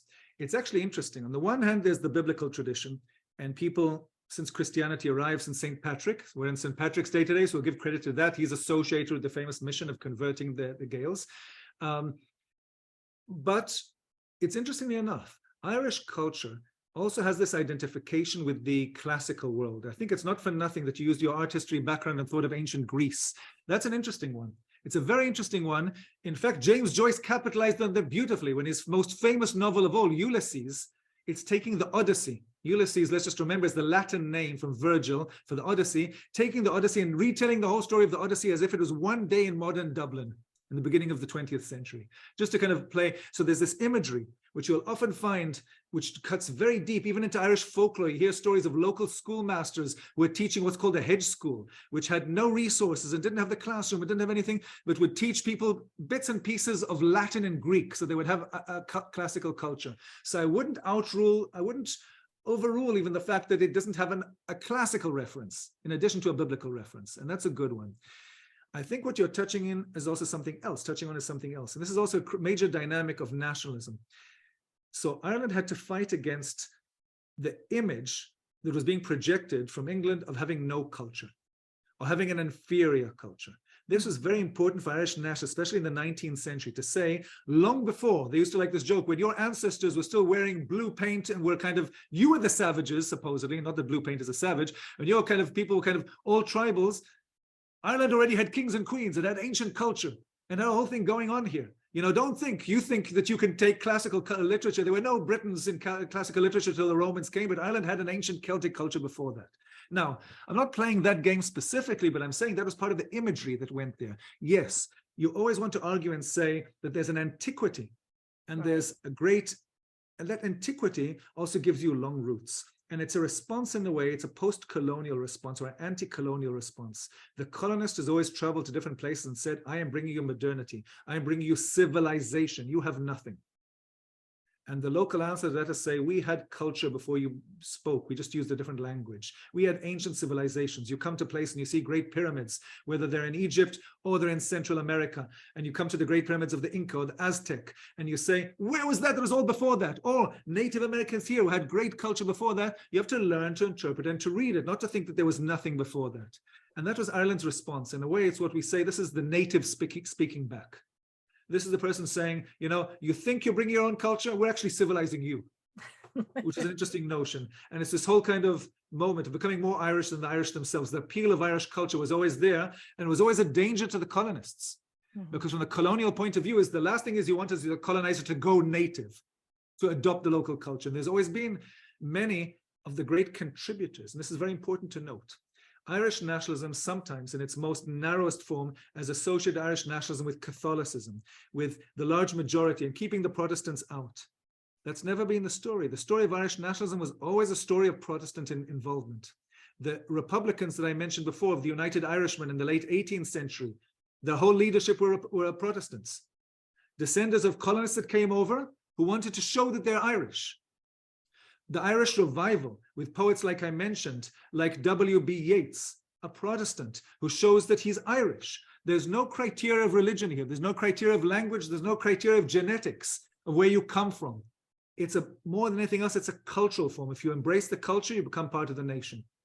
In the same way, this should be something which I shouldn't need to explain here in America, right?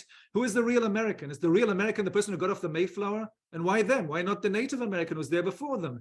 And why not any other person? You mentioned that in 2 weeks' time, Emeritus College will have a break because of Cesar Chavez Day. Wasn't he a great American? In every way has been recognized. It's this notion that there's no real American, and then the tradition is all of these people together. And that's something that Ireland has to remember as well in its own culture. It has all these moments of other people joining and becoming part of this great culture. So much so that one of the things we have to explain to people today now, that Irishness is not even associated with whiteness. There's many other people of the new Irish and other people who have come from other traditions who have become Irish, who have come as immigrants to Ireland in recent years and are just as Irish as anybody else. A big thing that's happening in Ireland today is the Ukrainian refugees. Ireland has taken a huge amount of Ukrainian refugees in proportion to its population. And that's a great moment.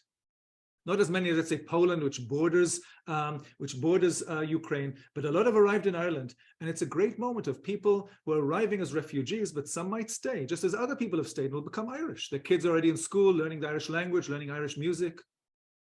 It's an interesting moment of how you learn a culture and decide what your identity is, a hybrid identity, which is what our world is about. Yeah, excellent. Here's another question that came in.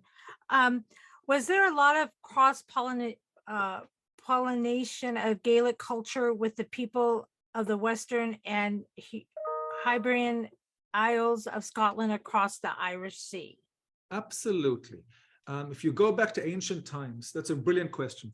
And it brings us back in time. In ancient times, this would have been one entity, these Isles of Scotland, definitely the area of Wales in Ireland would have been one kind of geographical entity. We think of islands as separated places, as if, you know, you're Robinson Crusoe on an island, nobody sees you, or Tom Hanks or something on an island whose best friend is a volleyball. It doesn't work like that. Islands have always been bridges. People traveled across water. It was easy to travel across water. And there was one great, you could call it Celtic culture, between the upper areas of Scotland, the Hebrides that you mentioned, Ireland and Wales, and you can still see it in linguistics today. The Scottish Gaelic culture is remarkably similar to the Irish Gaelic culture. It's the same language and variations that changed over time. Welsh would be another variant of it. Brittany across the sea would be another area of it in France. So these kind of isles and areas would travel between, they had a similar culture. In the earlier period that I mentioned, the early medieval period, somebody could have traveled across those isles and spoken the same language and played the same music. It would have been one culture. That changes with political changes, with colonization, with rifts that brought in. The Reformation makes a big change between Protestants and Catholics. A strong connection remains till today between Scotland and Northern Ireland. There's a huge, what's called the Ulster Scots, and that has a presence in America as well. Whole areas of Ulster Scots. Go to the Appalachian area. It's a huge Ulster Scots tradition. So it even has its imprint in America. So this connection between Ireland and Scotland has remained and even remains in today's politics. I won't go into politics, but I will say is one word that often people in Ireland identify with Scotland. People in Scotland identify in Ireland more than they identify with mainland Britain and England. And these are huge issues with England leaving the European Union when Scotland prefers to be part of that discourse and Ireland is part of that discourse. So it's an interesting kind of moment. And the future of the British Isles is not determined at all. The future of the United Kingdom could change and there could be new connections made between Scotland and Ireland in the future. So it's an historical tradition and one which is still around.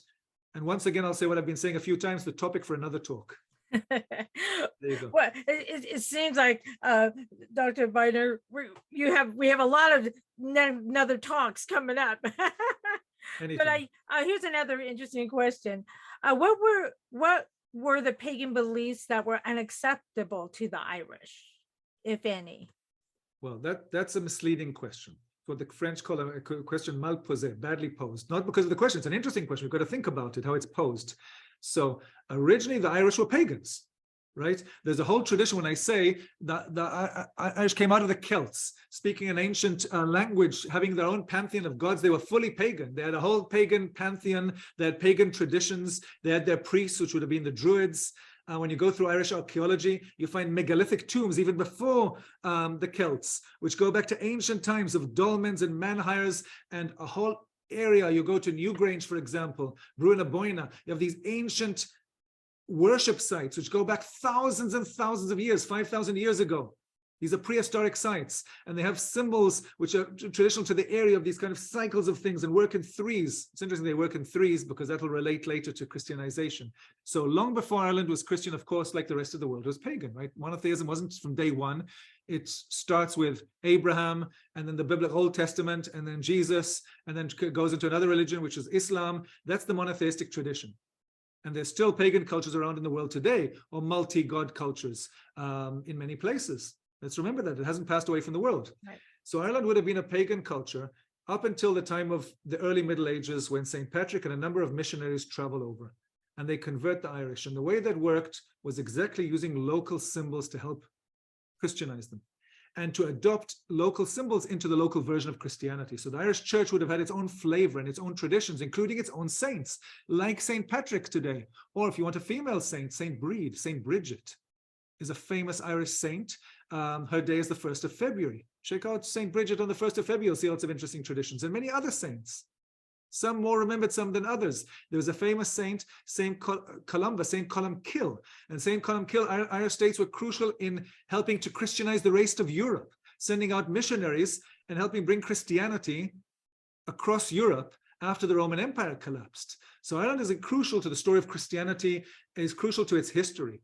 But this relation with paganism is an interesting kind of collection which relates to the past. And yet, and this is the last point I'd like to mention on that topic, is that many of the pagan traditions survived, and they survived in Irish folklore.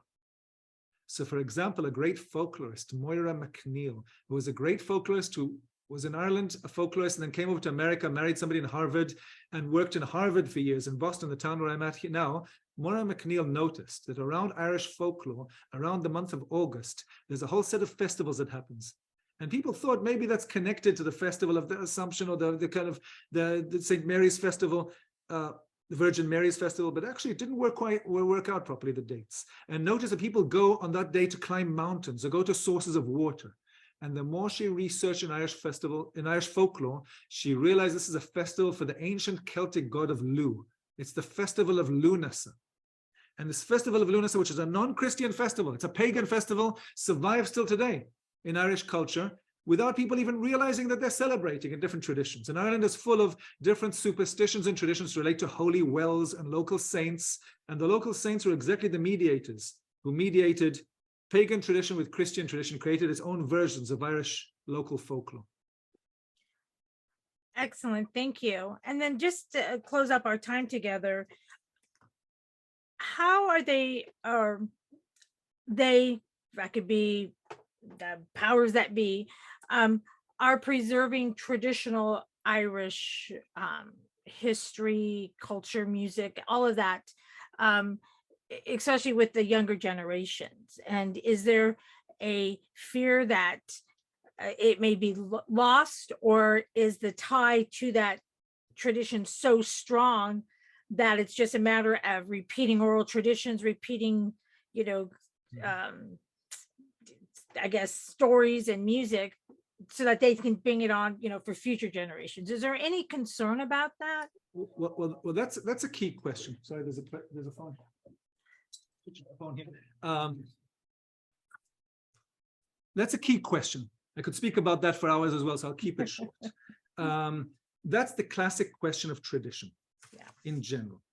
Yep. The classic tradition, is it going to die? Is it going to pass away? It's the main question of a whole discipline called anthropology. Anthropologists travel around the world to try and preserve and believe that they're the last person to see real authentic culture. When you come afterwards, it's a sellout. It's not the real thing. 50 years later, somebody comes and says the same thing. I'm the last person. It keeps recurring all the time, as if it's passing away.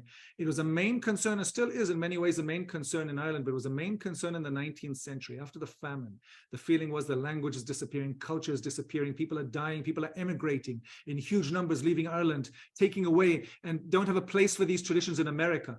It's actually not true. Immigrants always traveled with their traditions. In Boston, there's people who brought the Irish language and brought Irish music all around, including California. Now, a lot was put in. The Irish revival was a response to that. The big Irish revival of the 19th century was all about reviving tradition, but even in reviving it, was about modernizing it at the same time. When the state was founded, shortly afterwards, there was an Irish Folklore Commission was founded in the 1930s, and they traveled around Ireland to preserve the folklore and the oral traditions and record it, and take recordings and write down the stories, and also take recordings of music. And that's important, there's traditional music archives, and they preserve tradition, because tradition inevitably will always change and things will always die away. Now, the misleading question, what you asked, there's always something I always like to say why questions are misleading. We should always turn them around. As you said, what do the powers of be do? The powers of be, we think of the authorities as having to rescue us from above. And that's not necessarily a story. So in Ireland, yes, there is recognition for heritage in government policies. There's money given to that. There's local heritage offices in every county. Librarians engage in that. There's institutions. They could be given more money. They always campaign for more money, but they get money and they deal with it. Museums and places. There's museums of folklore. There's an archive. There's an Irish traditional music archive. There's all series of institutions that do that. But that's misleading. It's not from above. It's from below. And that's what keeps tradition alive, and that's what helps tradition renew itself. And that's the remarkable thing about Ireland, is in many ways tradition is thriving in new guises and new forms all the time. If you go around, there's always new music bands who will create new forms of music. Some of them will go into rock and pop and use Irish themes. Think of a group like U2, right? That grew up on Irish music and changed it and used it and kind of became a mega rock band, and many others. And some will do it in the traditional genre. We have at Boston College, one of the great things we have here is a program called Gaelic Roots. We just had a concert 2 days ago. We're going to have a concert next week. We bring over traditional music bands, and these are not necessarily elderly people. They could be very young people playing traditional music. The band we had last week was actually a band which has been playing for quite a few decades, and they would be a bit more advanced in life. But the band we have playing next week are two young people playing. We had people playing in our St. Patrick's Day reception yesterday. It was a mix from somebody who brought his son together with students playing. It was a whole range of ages. So I feel very confident that the tradition is strong, that it's reviving, and it's also changing, because tradition should always change and adopt and evolving. And so the harp, in a way, just to return to the theme of this lecture, is a symbol frozen in time. We have it as an icon. Icons are frozen in time. But the context in which it plays changes all the time. And that's what keeps it alive. And that's the wonderful thing about talking about memory. Memory also keeps rewriting the story again and again. Excellent. Well, I think that's a great place to stop. Thank you for this great lecture on the harp. And thank you, students, for your great questions. Hope you all have a great day. Again, you can continue the conversation in the discussion post and submitting your thoughts and impressions later this afternoon on Canvas. And I probably will open it up because I think a lot of you probably still have a lot of ideas that you want to share. Dr. Beiner, thank you so much for your time. Have a great St. Patrick's Day.